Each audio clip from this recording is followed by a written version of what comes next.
I'm Alba Ortiz, and Letty Grimaldo and I are going to talk about language and literacy instruction for English learners. English learners are students who experience significant achievement difficulties, and those referred to special education are oftentimes identified as having reading-related learning disabilities. This suggests that we need to better prepare teachers to serve the needs of the nation's fastest-growing student population. Culturally responsive teachers understand the role that culture plays in how individuals think, learn, and communicate. Their responsiveness is developed first by coming to an understanding of their own culture, their values and beliefs, in order to understand the culture of their students and to avoid interpreting linguistic and cultural differences as deficits. Culturally responsive teachers tap into and build on students' prior knowledge and skills, those developed in the context of their homes and communities, and they collaborate with colleagues within and across grades and across programs, as well as with parents, to ensure that English learners have access to consistent, cohesive literacy instruction.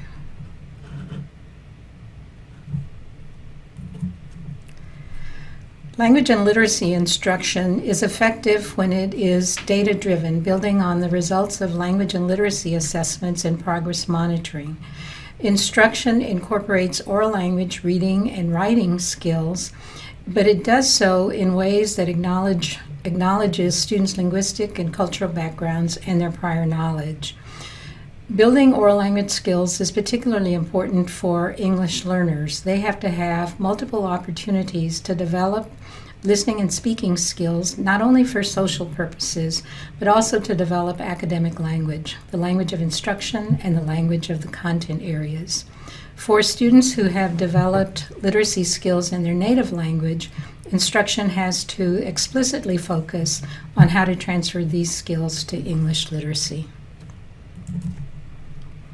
Response to intervention or supplemental instruction for students experiencing literacy difficulties has the same characteristics as core literacy instruction. The difference, though, is that there is explicit instruction and a specific focus on developing oral language skills with an emphasis on vocabulary development. This instruction occurs in small groups or sometimes one-on-one, 3 to 5 times a week for 20 to 30 minutes. When students do not benefit from effective core and supplemental literacy instruction, the data that is gathered through these processes becomes an integral part of decisions to refer a student to special education. But what does effective literacy instruction really look like for English learners? Now I'm going to talk about how we can make read-alouds culturally responsive. Read-alouds can be used during core instruction for students, or it can also be used for intervention instruction. So before reading, we want to make sure that we're choosing a text that is culturally relevant, is content-rich, and meaningful to students.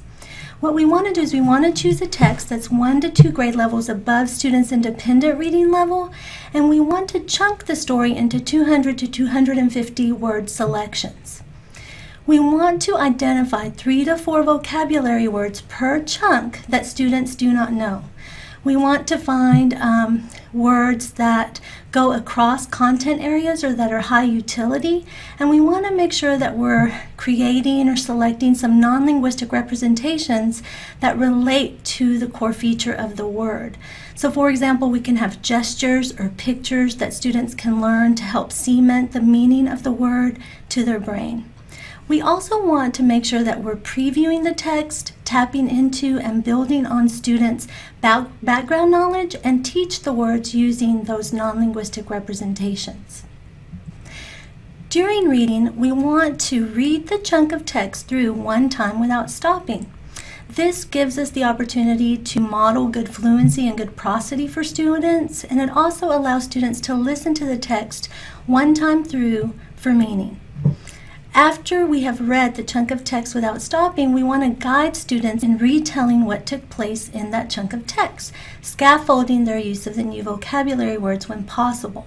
So you would ask students to turn and talk with a partner, and you would guide them in retelling that chunk of text, or what happened in that chunk of text. After we've given students opportunities to turn and talk and retell what has happened in the passage, you want to reread the chunk of text, stopping at each vocabulary words. Again, you would have students turn and talk and create their own sentences using their new vocabulary words and retell what the student-friendly definition is that you've provided for them. After reading, we want to extend comprehension and deep processing of the vocabulary knowledge and content through some open-ended discussion prompts. We want to make sure that we're guiding students and making connections between the text and their lived experiences. Some of the things that we could ask could be something like, talk about a time when you have felt like the main character. You want to extend comprehension by a reader's response. So you could ask students to write what their predictions are for the next day's chunk of text in their reading journals. If you want more information on this read aloud routine that is culturally responsive, you can go to the website that's on the slide. All of what we've talked about today is based on the model demonstration projects for English language learners with or at risk of disability. Project Elite, Project Dysphaea, and Project Ream are these models, and you can go to our websites to find more information, resources, and professional developments that are available for all online. Thank you so much.